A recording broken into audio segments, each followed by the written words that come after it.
Hello dear students, welcome back. मेरा नाम है दीपक तंवर। आज हम कंटिन्यू करने वाले हैं हमारा चैप्टर। आपको कुछ चीजें जो है वो याद रखनी है, आपके आगे के क्लासेस में काम आएगी और बहुत ज्यादा काम आएगी। ओलंपियाड के पॉइंट ऑफ व्यू से बहुत ज्यादा क्या है वो इंपॉर्टेंट है। बात करते हैं। okay? देखो क्या है नेक्स्ट, स्टार्स। इसमें पढ़ते हैं, star are big ball of burning gases. क्या है? स्टार जो है वो बर्निंग गैसेस के बहुत सारे बड़े, मतलब बहुत बड़े बॉल्स हैं। अब बर्निंग गैसेस है मतलब जल रहे होंगे।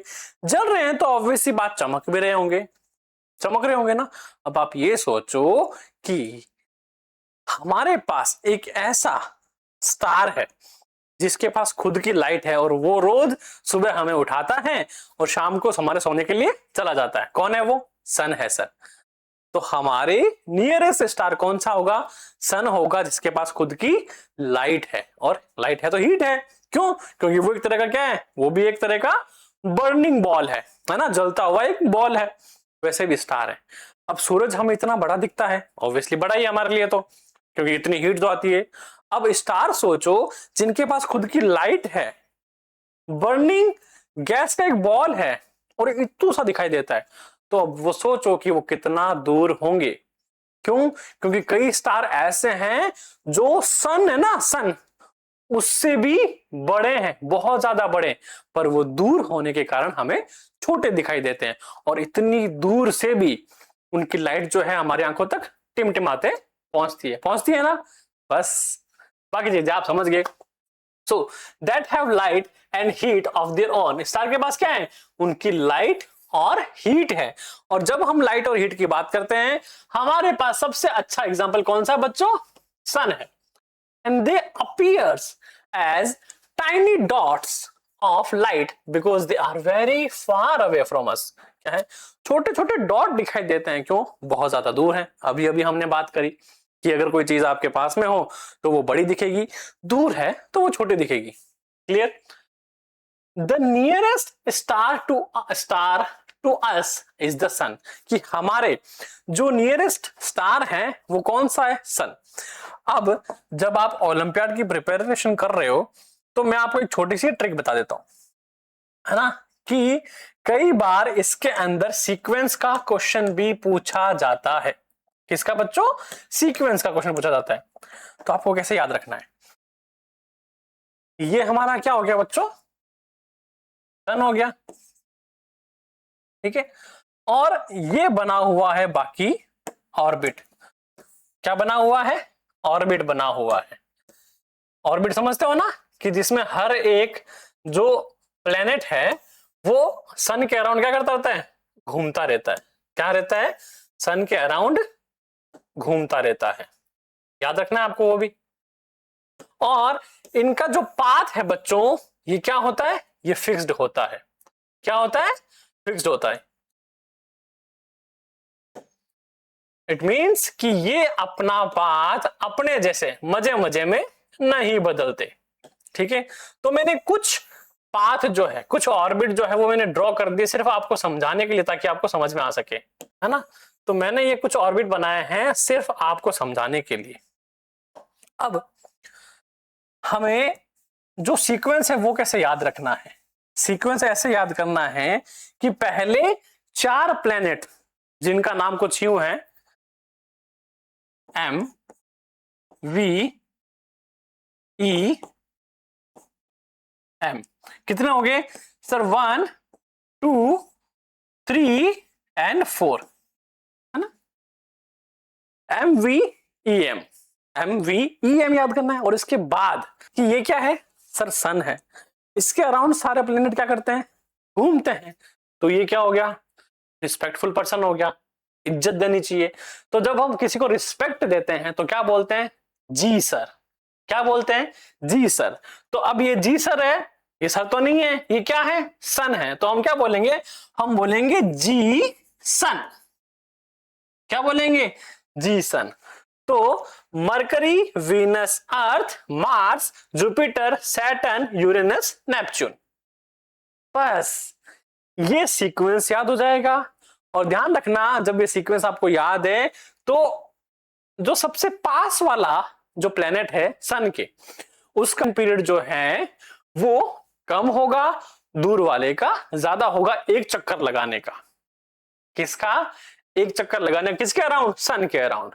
कि भैया मैं टेबल के पास में हूं तो मैं तो फट से चक्कर निकाल लूंगा, अगर कोई पूरा बिल्डिंग के बाहर से चक्कर लगाए तो उसको क्या टाइम लगेगा। तो बस ये सीक्वेंस, ये नाम, इसमें से आपसे 3 से 4 क्वेश्चन जो है ओलंपियाड में पूछे जाते हैं, और गारंटी है मेरी अब आज के बाद आप इसको कभी नहीं बोलोगे। ठीक है, चलो हम बात कर रहे थे स्टार्स की, वापस उस पे आ जाते हैं।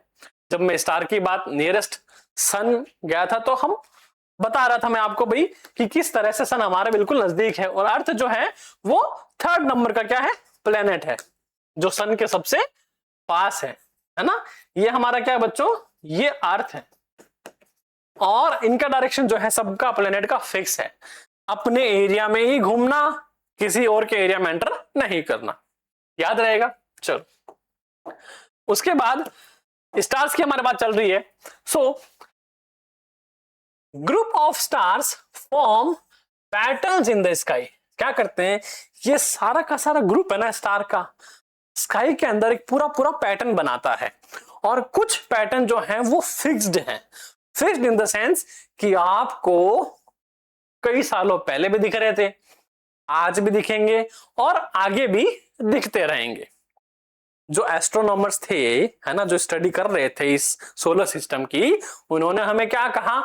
उन्होंने कहा कि स्काई के अंदर जो है वो फिक्स्ड पैटर्न बनते हैं। किसके? स्टार्स के। सर ये पैटर्न किस काम के? पैटर्न काम आते हैं डायरेक्शन के लिए, लोकेशन के लिए, डिस्टेंस के लिए, टाइम के लिए। सर वो कैसे? अब आप सोचो कि एंशिएंट टाइम में, यानी पुराने जमाने में, जब घड़ियां नहीं बनी थी, कंपास नहीं बने थे, तो लोगों को डायरेक्शन का पता कैसे चलता था? दिन में तो समझ में आता है कि हमारे पास सोलर क्लॉक थी, उसके बारे में हम आगे बात करेंगे, जंतर मंतर के जब हम पढ़ेंगे ना उसके बारे में। तो अब ये सोचो कि वो रात में कैसे ट्रेवल करते थे। ऐसा तो है नहीं कि भाई किसी को रात में ट्रेवल नहीं करते थे। कैसे करते थे? वो इन्हीं स्टार की पोजीशन को ध्यान में रखते हुए ट्रेवल करते थे, डायरेक्शन निकालते थे, डिस्टेंस निकालते थे, और टाइम का अंदाजा लगाते थे। चलो कैसे पता करते? तो इन्हीं पैटर्न्स में, and they are known as constellation. और ये जो पूरे स्टार का ग्रुप है, इसे हम क्या कहते हैं? कॉन्स्टिलेशन कहते हैं। क्या कहते हैं बच्चों? कॉन्स्टिलेशन कहते हैं। ये टर्म इंपॉर्टेंट है, एग्जाम में कई बार पूछी जाती है ना, as a MCQ. Some of these constellation are Ursa Major, कि इनमें से जो इंपॉर्टेंट है वो एक क्या है? एक है उर्सा मेजर, जिसे हम द ग्रेट बियर कहते हैं। इंपॉर्टेंट मार्क कर लेना, इसके बारे में हम पढ़ेंगे। फिर है स्कॉर्पियस। स्कॉर्पियस यानी कि जो नाम फॉर्म हो रहा है वो है स्कॉर्पियन। स्कॉर्पियन क्या होता है? बिच्छू। तो ये एक बिच्छू की शेप का है। और जब आप दूसरे के बारे में बात करें, यानी उर्सा मेजर है, क्या लिखा है? द ग्रेट बियर, यानी इसकी शेप जो डिजाइन होगी वो कैसी होगी? भालू के समान। एंड देन आगे हम बात करते हैं ओरियन। ओरियन क्या होता है? हंटर होता है। क्या होता है? ये बच्चों ग्रीक वर्ड है। क्या है? जैसे उर्सा मेजर है, स्कॉर्पियस है, ओरियन है, ये सारे ग्रीक वर्ड हैं, क्योंकि ग्रीक जो लोग थे उन्होंने सबसे पहले इनकी स्टडी शुरू की थी, और इन्होंने उनको नाम दिए थे, है ना, अपने देवताओं के नाम के आधार पर। So hunter and Leo. Leo means lion, है ना। तो ये भी क्या है? ये ग्रीक वर्ड के ऊपर दिए गए नाम है। तो हमें उर्सा मेजर, स्कॉर्पियस, ओरियन और लियो, ये नाम हमें याद रखना है। Ursa Major the great bear, भालू की तरह दिखता है, मेजर है, बड़ा है, भालू है, ऐसे याद रखना है। फिर स्कॉर्पियस है। स्कॉर्पियस कैसा नाम दिखता है? स्कॉर्पियन जैसा। स्कॉर्पियन क्या होता है? बिच्छू। तो ये एक बिच्छू की शेप का है। देन उसके बाद हम बात करते हैं हंटर। हंटर क्या होता है? सर हंटर के पास एक बो होगा, और मतलब तीर कमान होगा, और एक तीर होगा, है ना, मारने के लिए शिकारी पहले ऐसे करते थे। तो कुछ ऐसी शेप का आपको इंसान दिखेगा जिसके हाथ में ले रखा हो तीर कमान। फिर लियो। लियो मींस लॉयन। लॉयन क्या है? शेर है, तो उसकी शेप में अब यूनी की पूरी फॉर्म करेंगे। एक सिंगल स्टिक, है ना, स्टिक मैन आपने देखा है ना, क्या करते हैं कि गोला बनाते हैं, डंडी बनाते हैं, कुछ ऐसे स्टिक मैन बनाते हैं, है ना। ये क्या है? ये स्टिकमैन है। तो इस तरह से कुछ फॉर्मेशन होता है इन स्टार्स का, है ना, स्टिकमैन डिजाइन में। बस आपको ये याद रखना है ताकि भूलो ना। फिर हम आगे बात करते हैं इनमें कि अभी के लिए आप थर्ड क्लास में हो, अभी के लिए क्या इंपॉर्टेंट है कि सर 4 होते हैं, चारों के ये नाम है, दिखते कैसे हैं, ताकि अगर आपको पिक्चर देके पूछ लिया गया जाए तो आप बता पाओ। क्लियर। आगे बात करते हैं, इसमें एक ओलंपियाड बाइट है जो हमें इन्हीं के बारे में बता रहा है। ओलंपियाड बाइट वो इंपॉर्टेंट बाइट्स होते हैं जिनमें से ज्यादातर चीजें पूछ ली जाती हैं।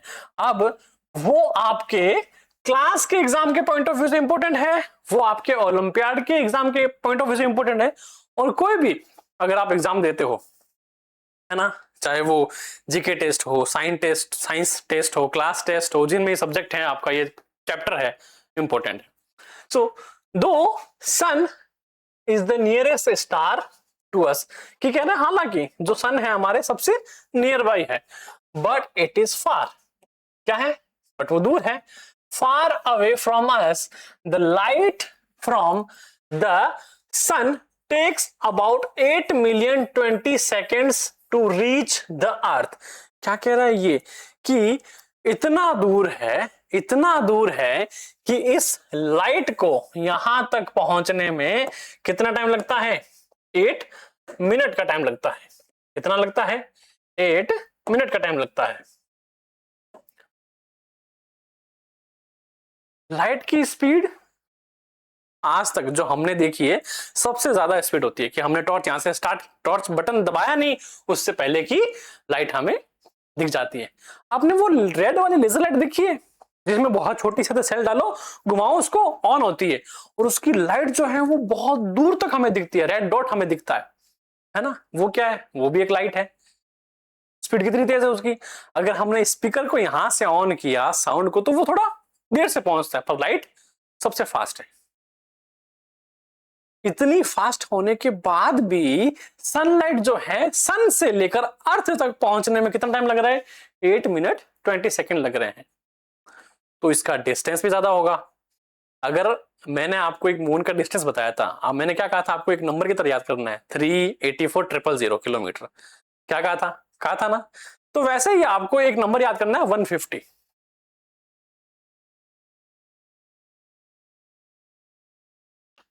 सर ये 150 क्या है, 150 जैसे मैंने आपको बताया था मून और अर्थ का डिस्टेंस किलोमीटर में, तो इसको मिलियन किलोमीटर में याद करना। इसमें मिलियन किलोमीटर में, यानी सन से लेकर अर्थ तक का जो डिस्टेंस है मेरे प्यारे बच्चों वो 150 मिलियन किलोमीटर है। अब एनसीईआरटी जो है आपकी बुक जो है वो क्या कहती है कि ये अराउंड 149.5 है, तो हमें राउंड फिगर में क्या याद करना है, 150 मिलियन किलोमीटर। क्यों, तभी तो इतना टाइम लगता है लाइट को पहुंचने में। देन उसके बाद आगे हम देखते हैं, ये इतना हो गया। नेक्स्ट बाइट हमसे क्या कह रहा है, comets are small celestial snowballs of frozen gases, rocks and dust that orbit the sun. When they come closer to the sun, they spew dust and gases into a large head and a tail. Example, Halley's comet. Comets क्या होता है, जैसे हमने देखा था star ball है, सन क्या है, एक बॉल है, उसी तरह कॉमेट्स होते हैं। अब डिफरेंस क्या है कि कॉमेट्स जो हैं वो फ्रोजन गैस के बने होते हैं, फ्रोजन रॉक्स के बने होते हैं, मतलब कि उनकी जो गैस है वो मेल्टेड नहीं, फ्रोजन होती है, जमी हुई गैस होती है, सॉलिड गैस मतलब एक तरह से कह सकते हो।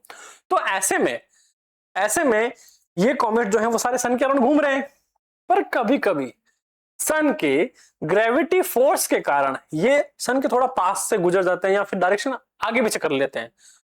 तो उसमें क्या होता है, सन के अगर पास से निकला तो ये लाइट एमिट करता है। क्यों, क्योंकि ये जो गैस है ये आगे भागती, मतलब पत्थर आगे जा रहा है और गैस पीछे उड़ती हुई दिखाई देती है।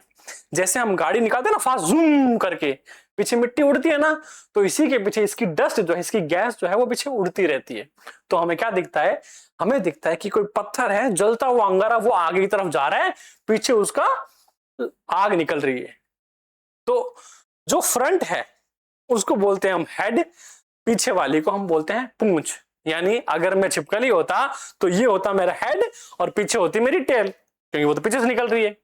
उसी तरह उस कॉमेट को भी क्या है, हेड और टेल बोल दिया गया।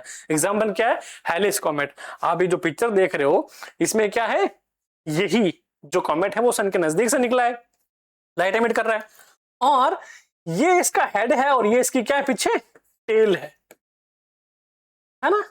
और सन की लाइट की वजह से, सन की वजह से इसकी जो लाइट ऐसे दिख रहा है जैसे पूंछ की तरह जा रहा है, आगे फायर बॉल की तरह जा रहा है ना, जैसे स्पीड से बॉल जाती है ना फायर बॉल, उस तरह से।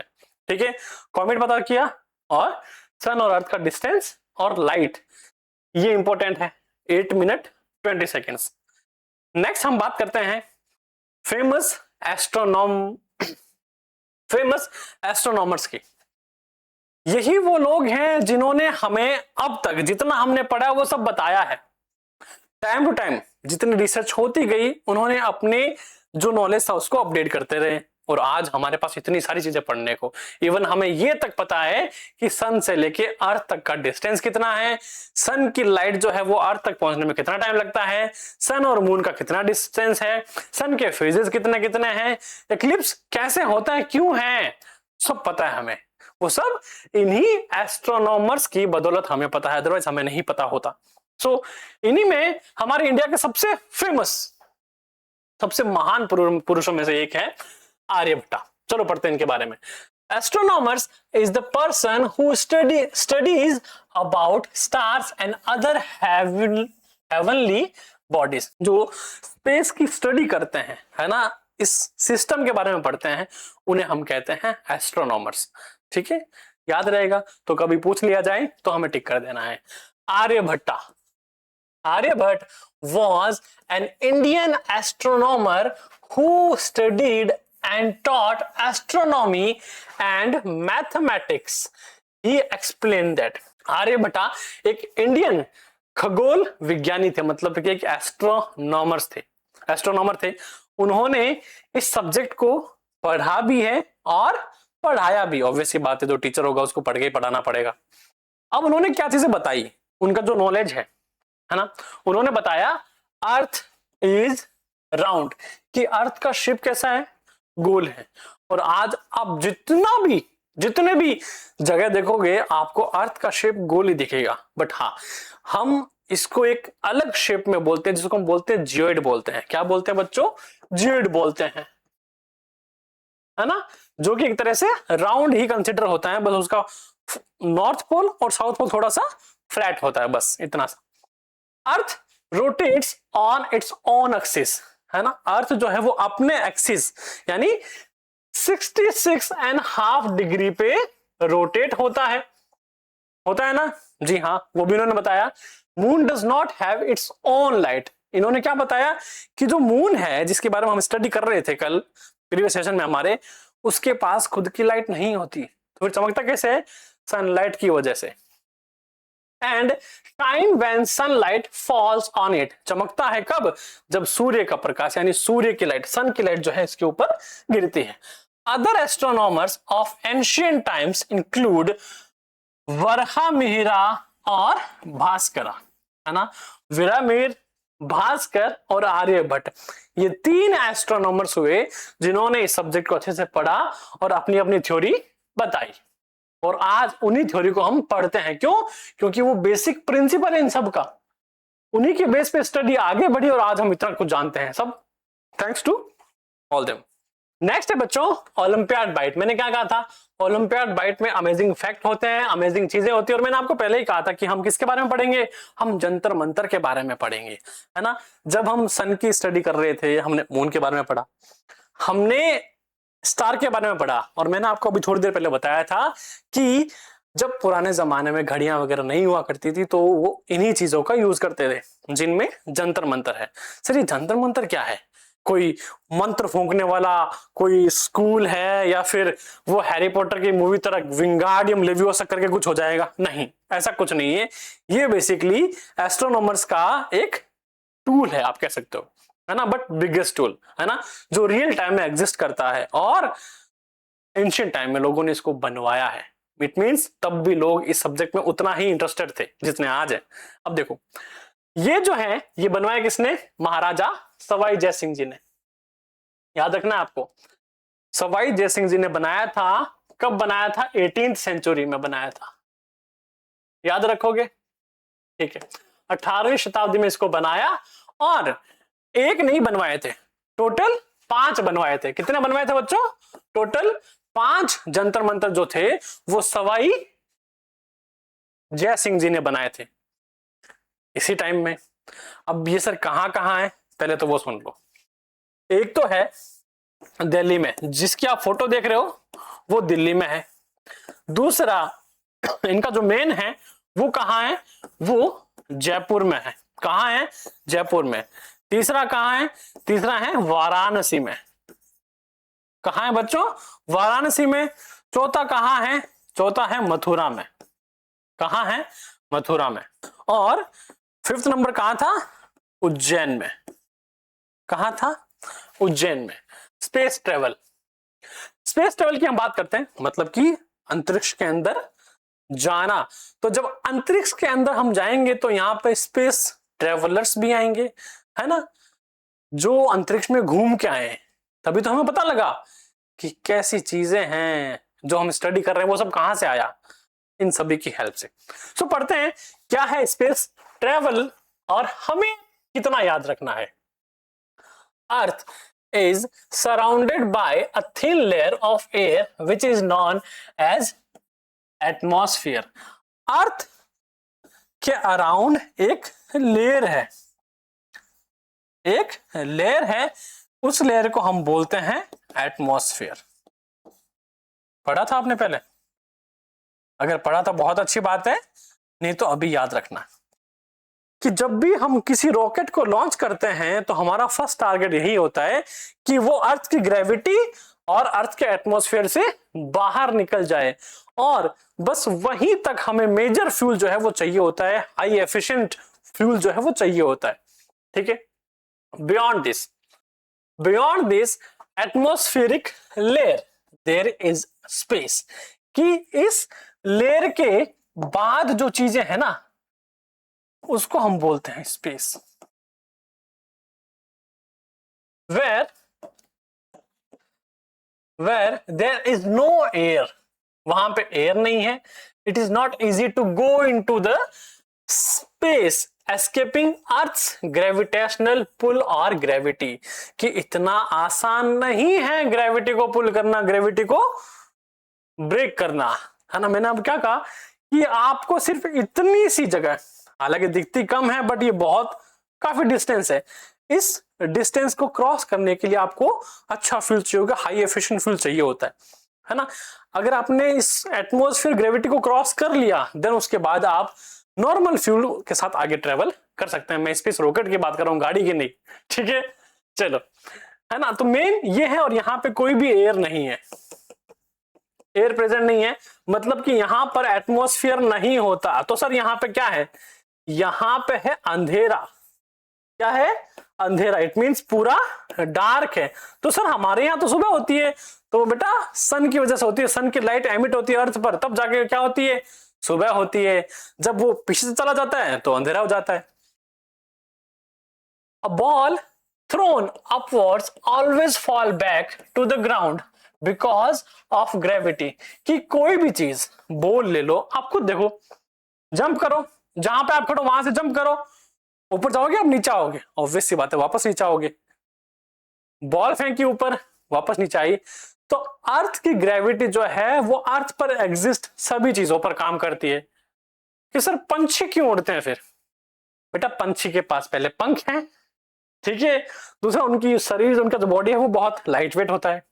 जब आप साइंस में आगे पढ़ोगे तो आप पढ़ोगे कि बर्ड के पास कौन सा फिनोमिना है, एरोप्लेन्स क्यों उड़ते हैं, गैस का जो एयर बलून है वो ऊपर क्यों जाता है, बहुत सारी चीजें साइंस में पढ़ने के लिए। अभी आप इस पे फोकस करो, ठीक है। So that is why special vehicle having power and speed are required to go into the space, और उन्हीं स्पेशल व्हीकल को हम क्या कहते हैं, स्पेस रॉकेट कहते हैं, स्पेस व्हीकल कहते हैं ना। पाइप सा बना होता है, दिखने में ऐसा पेंसिल जैसा, ऐसा कुछ शू करके जाता है ना, तो वो इसीलिए। Rocket puts a spacecraft into space. Astronauts go into the space in the spacecraft. Astronaut is a person who travels into space. Astronaut कौन होता है? अब यहाँ पे एस्ट्रोनॉमर और एस्ट्रोनॉट दोनों अलग अलग है। एस्ट्रोनॉमर कौन होता है? जो इसकी स्टडी करता है। एस्ट्रोनॉट कौन होता है? वो होता है ड्राइवर। किसका? स्पेस रॉकेट का, या फिर ड्राइवर या पैसेंजर बोल दो, क्या बोल दो? स्पेस रॉकेट का। पैसेंजर कौन होता है? एस्ट्रोनॉट। और इसकी स्टडी कौन करता है? एस्ट्रोनॉमर। ठीक है। They wear special suit that protect them from harmful rays and supplies oxygen to them. Some of the famous astronomers are. उसके बारे में हम देखेंगे। तो पहले सर हमें स्पेस में जाने के लिए क्या क्या चाहिए? एक हाई एफिशिएंट रॉकेट, एक स्पेस क्राफ्ट, जो कि ऑब्वियस सी बात है उस रॉकेट लॉन्चर की हेल्प से स्पेस क्राफ्ट चलेगा। फिर आपको चाहिए अच्छा सूट, है ना, जो अल्ट्रा वायलेट रेज और स्पेस में जितनी भी रेज है, हार्मफुल रेज हैं, गामा रेज, जो भी जितनी रेज है ना, उन सभी से आपको प्रोटेक्ट करे, है ना। साथ ही साथ ऐसा सूट चाहिए जिसमें आप सांस ले सको, मूव कर सको, और गैस यानी ऑक्सीजन सिलेंडर्स भी होने चाहिए आपके पास। यानी जो पूरा स्पेसक्राफ्ट होता है उसके अंदर एफिशिएंट ऑक्सीजन जो है वो भी पुट किया होता है, ताकि जो एस्ट्रोनॉट्स जा रहे हैं, कितने दिन के लिए जा रहे हैं, उतने दिन लिए उनका जो ऑक्सीजन है वो इनफ हो। समझ पा रहे हैं मेरी बात? जी हाँ। फिर देखो, पहले हैं Neil Armstrong, Michael Collins, Edwin Aldrin. ये जो तीनों थे, मतलब हम क्या पढ़ते हैं, Neil Armstrong was the first person who went, है ना, पहले व्यक्ति थे जो गए थे। ये गए थे अपोलो 11 के तहत। अब मैं बताता हूं मेजर ये क्या थे। ये जो थे इस पूरे मिशन के कमांडर थे, है ना, जो ग्रुप गया था ना उसके ये कमांडर थे। और ये दोनों भैया लोग जो हैं ये कौन थे? ये मॉड्यूल पायलट थे, है ना। कौन थे? मॉड्यूल पायलट थे। पढ़ते हैं, Neil Armstrong was the first man who stepped on the moon's surface in July 1969। क्या कहा गया है कि नील आर्मस्ट्रॉन्ग भैया जी जो हैं वो पहले ऐसे व्यक्ति थे, पहले ऐसे इंसान जिन्होंने सबसे पहले चांद की सतह पर, मून के सरफेस पर अपना पैर रखा था। तो सर ये तीनों क्या थे? फिर ये दोनों कहां थे? थी वहीं पर। सबसे पहले कमांडर उतरेगा, उसके बाद उनके साथ के लोग। तो पहला पांव उन्होंने रखा नील आर्मस्ट्रॉन्ग ने। कब रखा था? जुलाई 1969 में। He went there by a spacecraft called Apollo 11। मैंने क्या कहा? ये अपोलो 11 की टीम थी। तो जब भी आपके सामने नील आर्मस्ट्रॉन्ग का नाम आए, आपको तीन चीज याद रखनी है। पहला डेट जुलाई 1969, जुलाई 1969 टीम थी जिसमें ये कमांडर थे, और इन्होंने पहला कदम अपना रखा था किस पर? मून की सरफेस पर। Edwin Aldrin and Michael Collins were the other astronauts who travel with in him, है ना। इनके अलावा टीम थी जो ट्रेवल कर रही थी। अभी के लिए ये चीजें इंपॉर्टेंट है जो आपको याद रखनी है। इसको वापस वीडियो को पीछे लेना और फिर से रिवाइज करना। 2 से 3 बार आप इसी मोमेंट को प्ले करोगे, आपको अच्छे से याद हो जाएगा। कॉपी में, नोटबुक में सबसे टॉप में लिख लेना। नील आर्मस्ट्रॉन्ग, जुलाई 1969, मून की सरफेस पे पहला कदम, अपोलो 11, कमांडर भाई साहब, याद रहेगा। ठीक है। इंडियन ओरिजिन के जो एस्ट्रोनॉट्स जो कि कहां गए हैं, स्पेस में गए हैं, मोस्टली 3 हैं, और ये हर बार एग्जाम में आते हैं, आपको याद रखने। पहला है राकेश शर्मा, दूसरी है कल्पना चावला, तीसरी है सुनीता विलियम। सुनीता विलियम जो है बच्चों वो हाल ही प्रेजेंट में ही अभी एक अंतरिक्ष मिशन से वापस धरती पर लौटे हैं। सुनीता विलियम ने अब तक 3 अंतरिक्ष मिशन किए हैं। राकेश शर्मा ने एक सोयूज T11 और कल्पना चावला ने नासा के स्पेस शटल के साथ एक मिशन किया था। याद रहेगा, मैं बता रहा हूं तो जैसे जैसे हम पढ़ते रहेंगे हम बताते रहेंगे। क्लियर? पहले कौन है? राकेश शर्मा। अब इनमें जो बात आपको याद रखनी है वो क्या है? Rakesh Sharma was the first Indian to go into the space in 1984। क्या याद रखना है आपको, राकेश शर्मा भारत ओरिजिन यानी इंडियन ओरिजिन के वो पहले व्यक्ति थे जो कहां गए थे, स्पेस के अंदर गए थे। कब, 1984। बेसिकली 1984 पूछा जाएगा आपसे। और पहले व्यक्ति भारत के कौन है, राकेश शर्मा। नाम से आपको पता लग रहा है इंडियन है, याद रखना है। और एक्स्ट्रा चीज मैं बता देता हूं, हालांकि अगर आपको याद रहती है तो अच्छी बात है, अगर नहीं रहती तो कोई टेंशन वाली बात नहीं है। इनका एक मिशन था सोव्यूज T11 इनका मिशन था, जिसके तहत ये गए थे। बेसिकली सोवियत संघ का एक मिशन था, है ना। कहां गए थे, स्पेस के अंदर। काफी पुरानी बात है, 1984 की। देन उसके बाद हम बात करते हैं Kalpana Chawla. Kalpana Chawla was the first woman of Indian origin to go into space। अब पहले मैन राकेश शर्मा है, पहली वुमन कौन है, कल्पना चावला, जो कि कहां गई थी, स्पेस में। और याद रखा अगर रहे तो कि ये कौन से मिशन यानी किसके मिशन के में गए थे, ये नासा के स्पेस शटल में गए थे, है ना। नासा के स्पेस शटल का जो इनका मिशन हुआ था उसके तहत ये स्पेस के अंदर गए थे।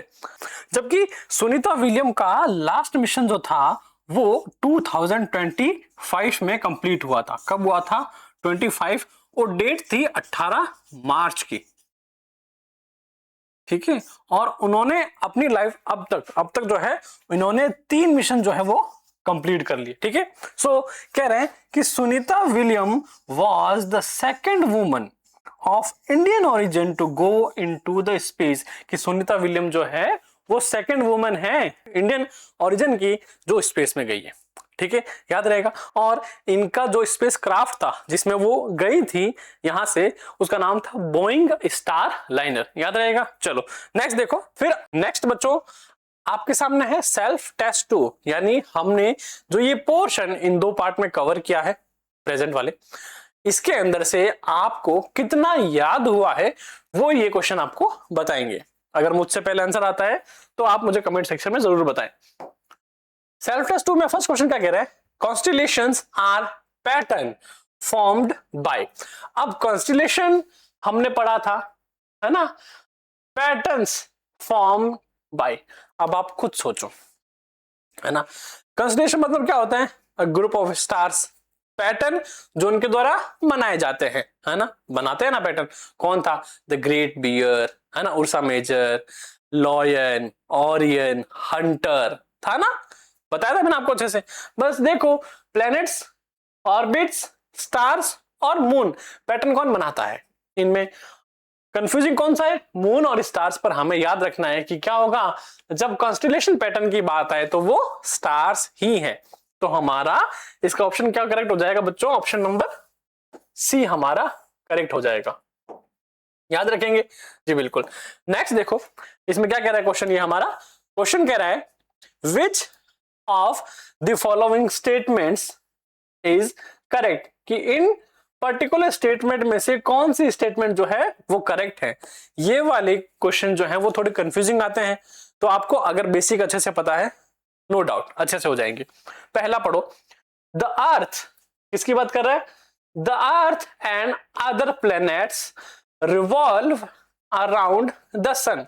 ये कह रहा है कि अर्थ है और दूसरे प्लेनेट हैं जो कि सन के अराउंड क्या करते हैं, चक्कर लगाते हैं, रिवॉल्व करते हैं। क्या ये बात सही है, बिल्कुल सही है, ये स्टेटमेंट बिल्कुल करेक्ट है, ठीक है। चलो अगला स्टेटमेंट देखो क्या बोल रहा है, ये बोल रहा है the shape of moon seems to change. हाँ, मून का शेप चेंज होता है एवरी ईयर। क्या हर साल चेंज होता है क्या, नहीं सर, हर साल चेंज नहीं होता। हमने क्या पढ़ा था, हमने पढ़ा था 30 डेज के अंदर, है ना, कंप्लीट 30 डेज के अंदर ये अपना शेप चेंज करता है। अगर आपको एग्जैक्ट चाहिए कि कितने दिन में होता है तो आप इसको 29.5 है ना डेज में बता सकते हो। हालांकि आपसे इतना पूछता नहीं है, आपसे एस्टिमेट फिगर पूछा जाएगा जो कि 30 डेज है, और मैंने भी आपको 30 डेज बताया है, ठीक है। एक कंसर्न के लिए आपको याद रहना चाहिए। नेक्स्ट, तो ये वाला क्या हो जाएगा, ये तो करेक्ट स्टेटमेंट है सर, क्योंकि मून जो है वो शेप 30 डेज में करता है, यहां 1 साल ना ना ना। Solar eclipse occurs when the sun comes between the moon and the earth। ये कह रहा है कि सोलर इक्लिप्स है वो कब होता है, जब हमारा ये सन जो है कब हो, sun comes between the moon and earth. ये हमारा क्या है, मून, और ये हमारा अर्थ। ऐसा होता है क्या? पहली बात हमें पता है कि मून जो है वो सैटेलाइट है किसका, अर्थ का। इन दोनों के बीच में आने से ही रहा, तो जब ये बीच में आएगा ही नहीं तो इक्लिप्स होगा कैसे, है ना। तो सन तो इन दोनों के बीच में आने से रहा, इट मींस ये स्टेटमेंट ही क्या है, इनकरेक्ट है, गलत स्टेटमेंट। अगला देखो, the number of days between one new moon and the next new moon is 15 days. अब देखो, एक न्यू मून साइकिल में और दूसरे न्यू मून साइकिल में कितने डेज का डिफरेंट होता है। अब बच्चे कुछ बोलेंगे सर यहां पर भी तो न्यू मून आएगा। नहीं बच्चों, हमने क्या पढ़ा था, यहां पर कौन सा मून आएगा, फुल मून आएगा। कौन सा आएगा, फुल मून। 15 दिन में फुल मून और 15 दिन में न्यू मून। तो 15 डेज आप ये काउंट करोगे और 15 डेज आप ये काउंट करोगे, तो ऑलमोस्ट 30 डेज में हमें ये वापस होता हुआ दिखाई देता है। तो 15 डेज तो बिल्कुल भी नहीं होगा, तो ये क्या हो जाएगी स्टेटमेंट, इनकरेक्ट। इट मींस हमारा ऑप्शन एक ही सही होगा। वो क्या है बच्चों, वो है हमारा ऑप्शन ए। याद रहेगा, याद रखना है, क्लियर। चलो नेक्स्ट देखो, क्वेश्चन नंबर 3 क्या कह रहा है, select the odd one out. इसका मतलब क्या होता है कि जो भी हमें इन सब में अलग दिख रहा है ना, वो हमें उसको अलग कर देना है। जो अलग दिख रहा है उसको अलग कर दो। देखो पढ़ो, पता लग जाएगा। कह रहा है the great bear, Orion, comet और लियो। अब आपको याद है कि ग्रेट बियर क्या था सर, शेप थी, है ना, किसकी, स्टार्स की, है ना, उनके द्वारा बनाया गया डिजाइन था। ओरियन का था सर, ओरियन भी यही था। लियो भी यही था। तो यानी कि अगर मैं ओरियन की बात करूं, लियो की बात करूं और ग्रेट बियर की बात करूं, तो वो कॉन्स्टेलेशन द्वारा फॉर्म किए गए स्टार के शेप हैं, है ना, डिजाइन है, ड्राइंग है। बट कॉमेट तो यहां अलग टर्म हो गया। कॉमेट तो खुद से क्या है, बिल्कुल अलग है।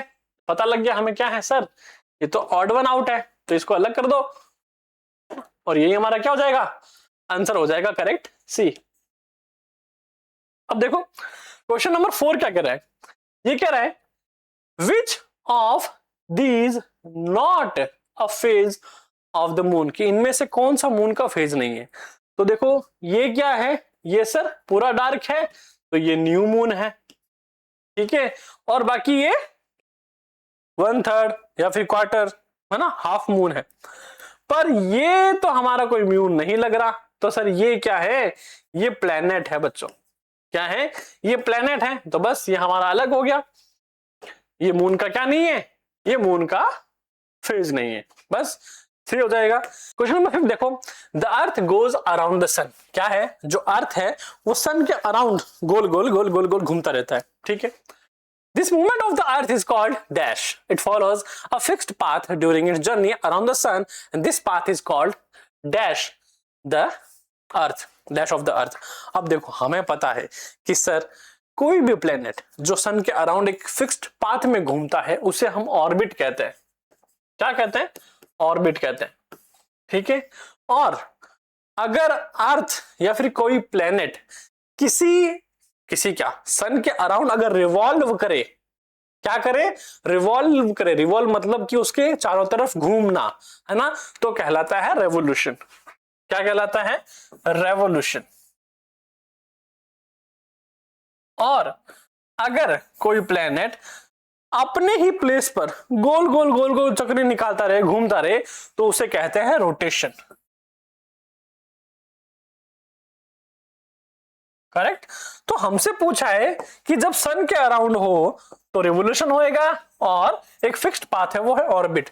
तो हमें ढूंढना है रेवोल्यूशन और ऑर्बिट, रेवोल्यूशन और ऑर्बिट, यानी हमारा ऑप्शन क्या हो जाएगा, बी बिल्कुल करेक्ट आंसर हो जाएगा। ठीक है, अब यहां पर देखो ऑप्शन में क्या गड़बड़ कर दी इन्होंने, रिवोल्यूशन के साथ इक्वेटर दे दिया और रोटेशन दे दिया ऑर्बिट के साथ, तो ये भी गलत है, ये भी गलत है, और वो एक्सिस तो अलग ही हो गया, है ना। तो हमारे पास यहाँ क्वेश्चन 5th का बी आंसर हो जाएगा। तो बच्चों आज के लिए हम हमारी क्लास को यहीं पर वाइंड अप करते हैं, फिर मिलेंगे नेक्स्ट टॉपिक के साथ। तब तक के लिए stay tuned on Winsome digital learning platform. Thank you so much for watching. जय हिंद।